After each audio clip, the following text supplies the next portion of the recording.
Assalamualaikum warahmatullahi wabarakatuh. Halo anak-anak kelas 4 yang hebat, bagaimana kabar kamu pagi ini? Semoga kamu tetap dalam kondisi yang sehat dan tetap semangat ya. Oke anak-anak, kali ini Ustazah akan mengajak kalian untuk belajar di tema 4. Namun sebelum itu, kalian persiapkan buku pena 4B kalian. Nah, apakah kalian sudah siap? Oke, Ustazah rasa kamu pasti sudah siap. Nah, kali ini Ustazah akan menemani kalian untuk belajar di mata pelajaran IPA.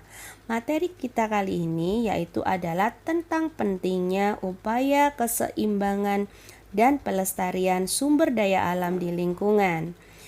Di sini kalian nanti diharapkan setelah belajar, kalian bisa memahami apa saja upaya keseimbangan dalam sumber daya alam di lingkungan kita dan bagaimana kita melestarikan sumber daya alam di lingkungan kita.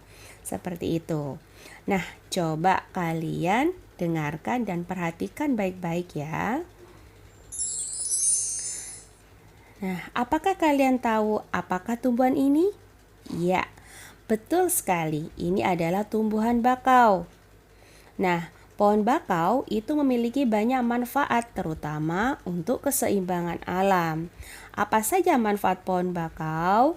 Yang pertama, di situ kalian bisa lihat akar pohon bakau yang menjulang dan kuat mencekram ke tanah. Fungsinya adalah akar pohon bakau bisa menahan gelombang air laut yang menuju ke daratan pantai. Kemudian, selain itu, akar pohon bakau yang sangat banyak tersebut bisa dijadikan sebagai habitat atau tempat hidup makhluk hidup air yang berukuran kecil. Contohnya ikan-ikan kecil, udang, dan sebagainya. Nah, kalian sudah mengerti kan apa manfaat dari pohon bakau? Di sini, pada gambar ini, ada gambar yang berbeda dari gambar sebelumnya. Apa yang terjadi jika pohon bakau itu ditebang secara berlebihan? Nah, coba kamu bayangkan manfaat pohon bakau yang seperti Ustazah jelaskan di slide sebelumnya, tiba-tiba hilang seperti ini. Yang terjadi adalah hal ini anak-anak. Coba kamu amati baik-baik. Nah, di situ ada pohon yang tumbang.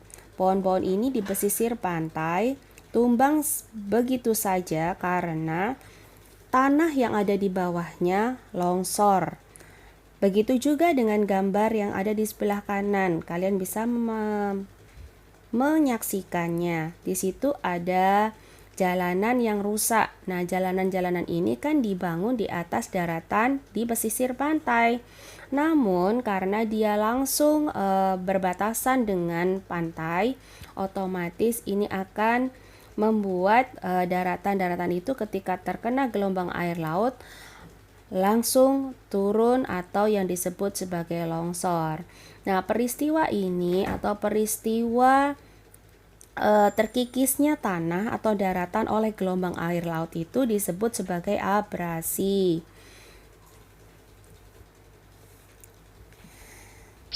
Nah, kali ini setelah kalian tahu manfaat dari pohon bakau dan bagaimana yang terjadi jika seandainya pohon bakau ditebang secara liar, sekarang kita akan belajar aktivitas yang merugikan bagi perairan. Biasanya itu dikarenakan oleh pencemaran air.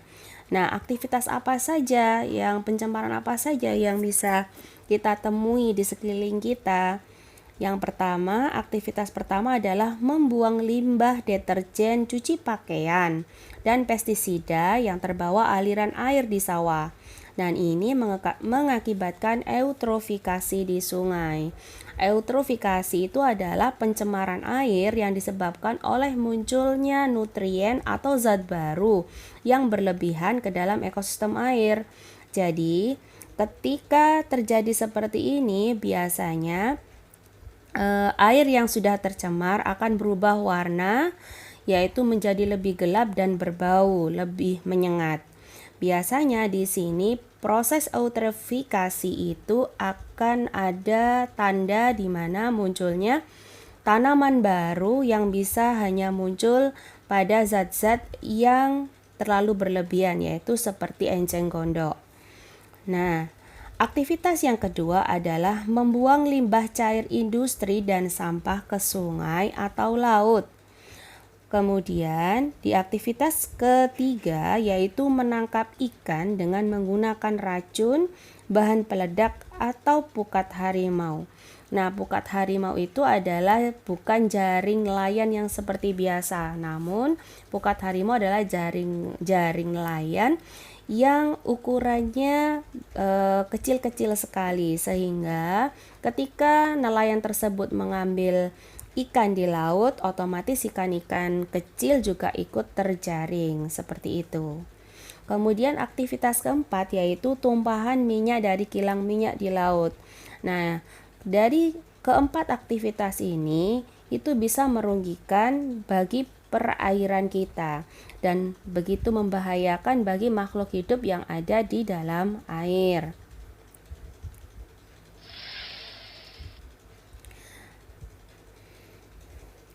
Selanjutnya di sini bagaimana upaya kita untuk melestarikan sumber daya alam di perairan dari aktivitas-aktivitas yang merugikan tadi.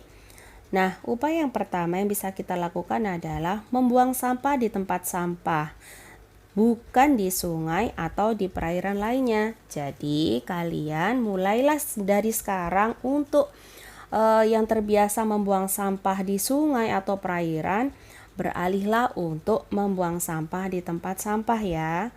Kemudian, upaya yang kedua adalah menangkap ikan dengan jaring, yaitu jaring nelayan yang biasanya dipakai, bukan dengan peledak, racun, atau pukat harimau. Karena ini akan bisa membuat bahaya bagi makhluk hidup yang ada di laut, terutama untuk karang-karang yang ada di dalam dasar laut. Kemudian, upaya ketiga yaitu melakukan kegiatan pembersihan dan pemeliharaan tumbuhan di sekitar sungai atau perairan secara berkala.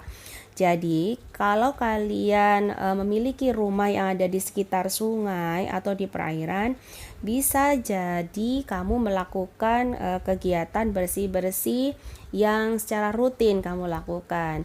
Ya, meskipun tidak terlalu semuanya yang kamu bersihkan, kamu bisa memulai dari diri kalian terlebih dahulu ya.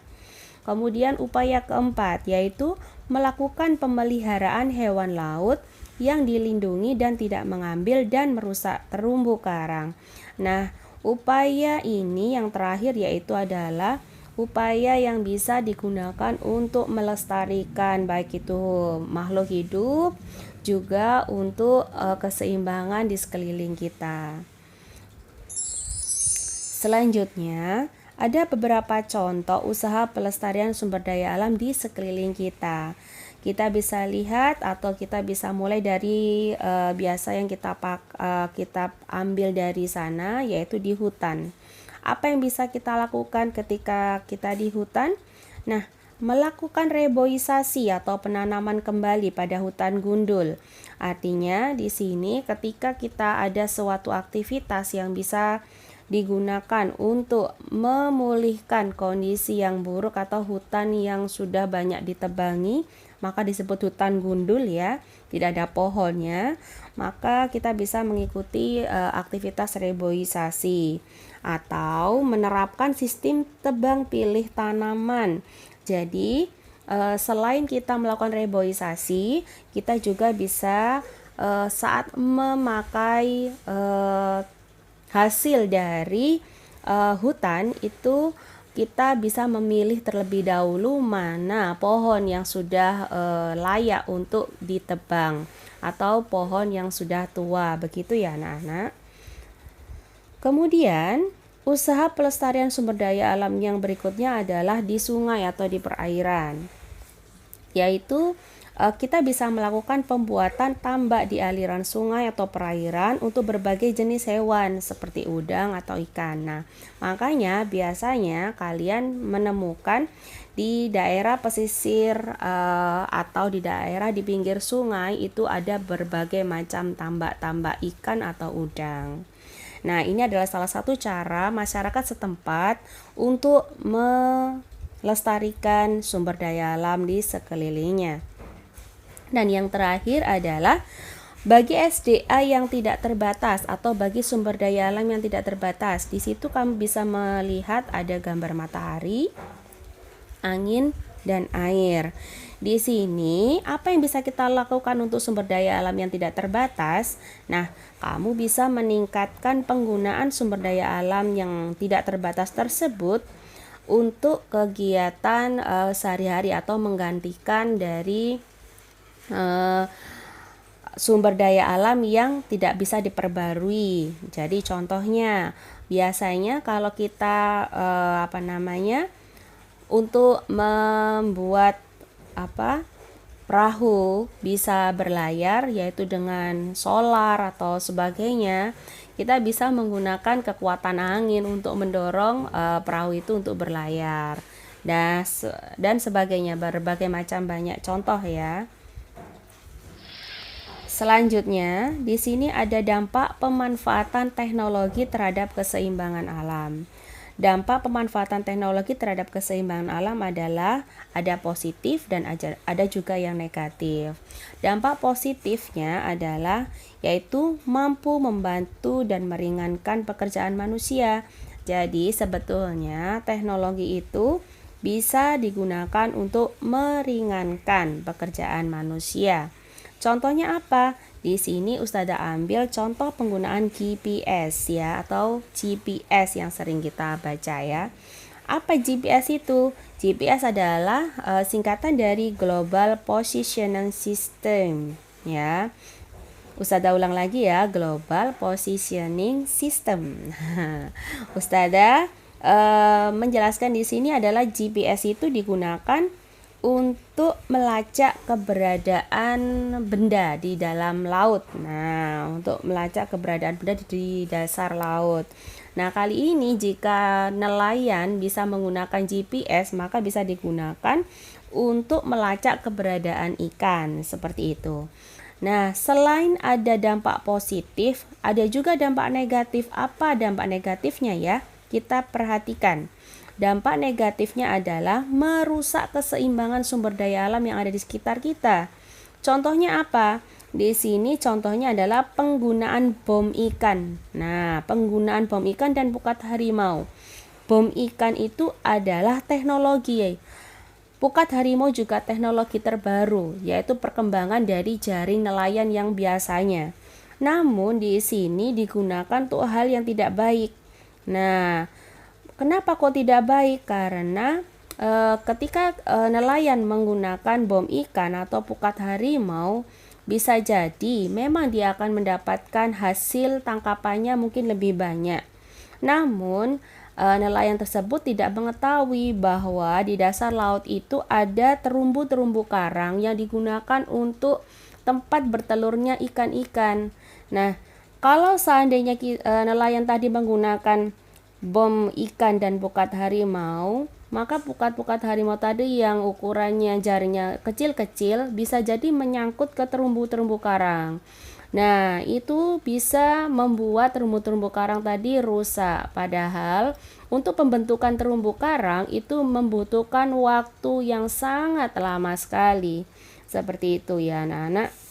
Jadi jangan sampai kita atau nelayan kita menggunakan cara-cara seperti ini untuk menghilangkan atau membuat keseimbangan alam kita tidak terjaga.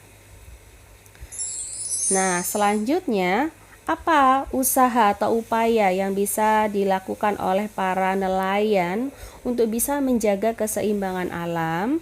Nah, yang perlu dilakukan adalah yang pertama, menangkap ikan sesuai kebutuhan atau secukupnya saja, bukan secara besar-besaran. Nah, ini biasanya para nelayan itu berpikir kalau seandainya tangkapannya berhasil banyak atau dapat banyak, maka dia akan mendapatkan untung yang lebih banyak. Namun, untuk selanjutnya dia tidak berpikir bagaimana kelanjutan dari ekosistem atau kelanjutan dari perkembangbiakan makhluk hidup yang ada di air tersebut. Nah, kemudian upaya yang kedua adalah menggunakan jaring ikan biasa. Jadi, penggunaan jaring ikan biasa bukan dengan pukat harimau itu akan menjaga keseimbangan alam itu bisa tetap harmonis ya. Jadi, nelayan bisa mendapatkan hasil tangkapannya dengan baik, juga lingkungan tetap terjaga dengan baik. Dan yang terakhir adalah dapat memperkirakan daur hidup ikan. Jadi, setiap nelayan diharapkan bisa mengetahui daur hidup ikan yang ada di daerahnya. Jadi, jika seandainya umpamanya bulan Januari waktunya ikan bertelur atau ikannya sedang masih kecil-kecil, nah atau seperti itu.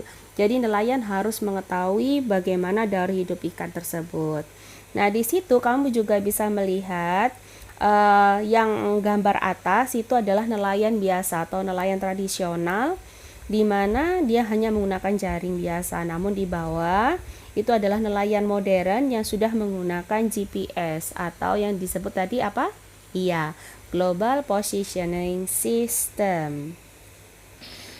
Nah, dari dampak pemanfaatan teknologi bagi nelayan, kita bisa menyimpulkan bahwa ada perbandingan nelayan tradisional dan nelayan modern. Nah, persamaannya apa di sana? Persamaannya adalah di sini mereka sama-sama mencari ikan ya. Kemudian mereka setelah mencari ikan menjual ikannya untuk kebutuhan sehari-hari. Itu sama tujuannya. Kemudian mereka berdua atau nelayan tradisional dan nelayan modern juga sama-sama mengandalkan perkiraan cuaca dan gelombang laut untuk berlayar atau melaut. Nah, dari persamaan ini ternyata dari nelayan tradisional dan nelayan modern memiliki perbedaan. Nah, perbedaan dari nelayan tradisional, dia pertama bisa hanya menggunakan perahu layar saja. Kemudian dia juga hanya bisa menggunakan peralatan tangkap sederhana. Contohnya tadi yang Ustazah jelaskan adalah jaring nelayan yang biasa yang digunakan. Kemudian yang terakhir adalah hanya bisa berlayar laut dekat area pantai. Karena apa? Karena perahunya hanya dilengkapi mesin yang tidak terlalu canggih seperti itu. Bedakan dengan nelayan yang modern. Di sini nelayan modern bedanya adalah dia menggunakan perahunya bermesin. Kemudian yang selanjutnya dia juga menggunakan peralatan tangkap modern yang seperti kamu lihat di situ, ada katrolnya, kemudian jaringnya juga lebih besar seperti itu. Jadi area untuk tangkapannya jauh lebih luas. Kemudian memanfaatkan gelombang suara, jadi sudah dilengkapi dengan GPS. Nah, yang terakhir adalah bisa berlayar sampai ke tengah laut lepas. Jadi perbedaan nelayan modern dan nelayan tradisional di sini. Nah, kalau kalian perhatikan, memang di sini yang lebih baik atau lebih sesuai dengan kebutuhan nelayan kali ini adalah nelayan modern ya anak-anak. Nah, semoga saja nelayan kita bisa berkembang menjadi nelayan-nelayan yang modern seperti yang Ustazah jelaskan tadi. Nah, selanjutnya ternyata selain dampak penggunaan teknologi, ada juga dampak eksploitasi hutan berlebihan. Nah, apa itu eksploitasi? Eksploitasi adalah penggunaan sumber daya alam di sekeliling kita. Itu adalah eksploitasi. Namun, jika eksploitasi itu dilakukan secara berlebihan akan memiliki dampak yang lain. Nah, di sini kenapa Ustazah ambil hutan, karena kehidupan makhluk hidup atau manusia itu lebih banyak mengeksploitasi di hutan. Coba kita perhatikan apa dampaknya jika eksploitasi hutan itu dilakukan secara berlebihan.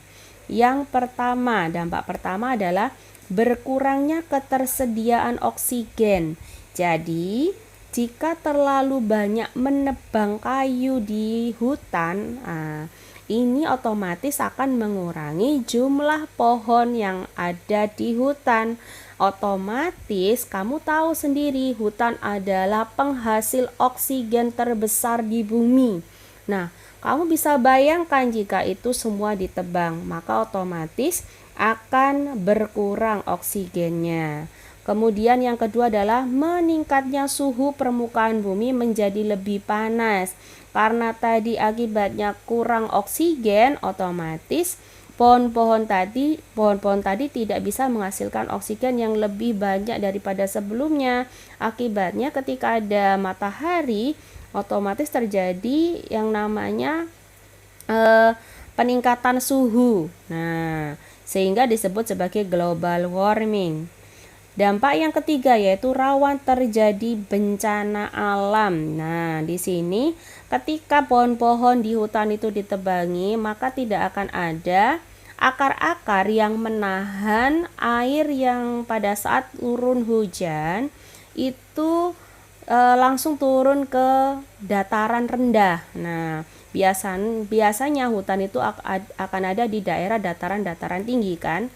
Nah, dataran tinggi itu ketika pada saat terjadi hujan di dataran tinggi, otomatis air-air yang turun di dataran tinggi akan langsung turun ke dataran rendah, sehingga yang disebut sebagai longsor atau banjir bandang yang seperti kita selalu saksikan di televisi. Dan dampak yang terakhir yaitu berkurangnya sumber makanan dan hilangnya habitat hewan. Nah, kita sudah pasti akan mengetahui bahwa ketika pohon-pohon tadi hilang, maka otomatis akan ada banyak makanan atau sumber makanan yang hilang di daerah atau di hutan tersebut, sehingga otomatis hewan-hewan yang tinggal di daerah tersebut pun juga akan bisa jadi mati atau punah. Seperti itu ya. Begitu mengerikan ya ketika ada penggunaan berlebihan terhadap sumber daya alam di sekeliling kita ya anak-anak. Nah, selanjutnya di sini ada penghematan sumber daya alam dalam kehidupan sehari-hari. Jadi dari semua dampak yang Ustazah jelaskan tadi, apa yang harus bisa kita lakukan? Nah, kita harus melakukan penghematan sumber daya alam kita. Nah, contoh dalam kehidupan sehari-hari itu bisa kita lakukan seperti ini. Yang pertama yaitu menghemat air saat mencuci. Jadi ini yang biasanya kamu sering lakukan bersama keluarga kalian di rumah. Menghemat air saat mencuci itu sangat penting sekali. Karena apa? Karena ketika air tanah itu terlalu banyak diserap atau ditarik digunakan, maka otomatis air tanah itu akan semakin lama semakin hilang. Nah, ketika sudah hilang, otomatis akan terjadi kekeringan seperti itu. Nah, yang kedua adalah menghemat penggunaan kertas. Kamu tahu kan kalau kertas itu terbuat dari serbuk kayu. Nah, kamu sudah tahu juga bahwa serbuk kayu itu diambil dari pohon. Nah, kalau seandainya kamu boros terhadap penggunaan kertas, otomatis kita juga akan memicu yang namanya terjadinya bencana alam yang ada di lingkungan kita. Jadi, lakukan yaitu menghemat penggunaan kertas ya. Kemudian yang terakhir yaitu melakukan daur ulang pada barang-barang bekas. Jadi, jika bisa kamu lakukan ini sangat bagus sekali. Karena apa? Karena di sini kamu tidak akan banyak menimbulkan banyak sampah di sekeliling kamu. Nah, Untuk melakukan daur ulang pada barang-barang bekas, itu bisa dilakukan dengan pengolahan barang bekas dan sampah, yaitu dengan cara 4R. Apa itu 4R? 4R adalah reduce. Reduce itu artinya mengurangi potensi benda yang telah kita gunakan menjadi sampah. Contohnya, kita membawa botol air minum sendiri pada saat kita melakukan kegiatan di luar rumah.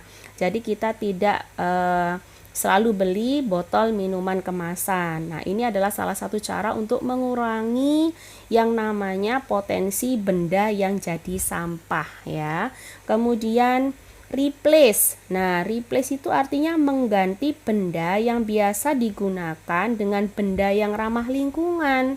Nah, bagaimana ini contohnya? Ini hampir sama dengan reduce, cuman di sini kita mengganti benda tadi yang dengan ramah lingkungan. Contoh, penggunaan plastik yang tidak bisa dicerna oleh tanah ketika dikubur bisa diganti dengan plastik yang ramah lingkungan. Artinya ketika sudah dikubur di tanah, dia bisa diuraikan oleh mikroba-mikroba yang ada di dalam tanah. Atau penggunaan plastik tadi bisa diubah menjadi penggunaan daun atau kertas bungkus atau kertas-kertas yang tidak terpakai. Nah, untuk bungkus makanan, tapi yang pasti bungkus kertasnya juga harus steril ya atau bersih seperti itu. Kemudian reuse. Reuse itu artinya menggunakan kembali sampah yang masih dapat digunakan untuk fungsi sama. Artinya di sini penggunaannya itu ketika kita sudah tidak memakai barang tersebut, kita bisa menggunakan kembali. Contohnya, menggunakan kaleng bekas digunakan untuk pot tanaman. Nah, kaleng-kaleng yang tidak kamu pakai bisa kamu gunakan untuk jadi pot tanaman. Dan yang terakhir adalah recycle. Nah, ini yang paling bagus. Recycle itu artinya kamu bisa mengolah kembali sampah menjadi barang atau produk baru. Contohnya bagaimana? Contohnya yaitu ketika kamu punya hewan ternak atau hewan peliharaan, kalian bisa menggunakan kotoran dari hewan peliharaan kalian yang termasuk sampah organik menjadi pupuk kompos. Seperti itu ya anak-anak. Nah, baiklah, Ustazah rasa kali ini materi kita cukup. Terima kasih, semoga bermanfaat apa yang dari Ustazah jelaskan tadi. Sekian, wassalamualaikum warahmatullahi wabarakatuh.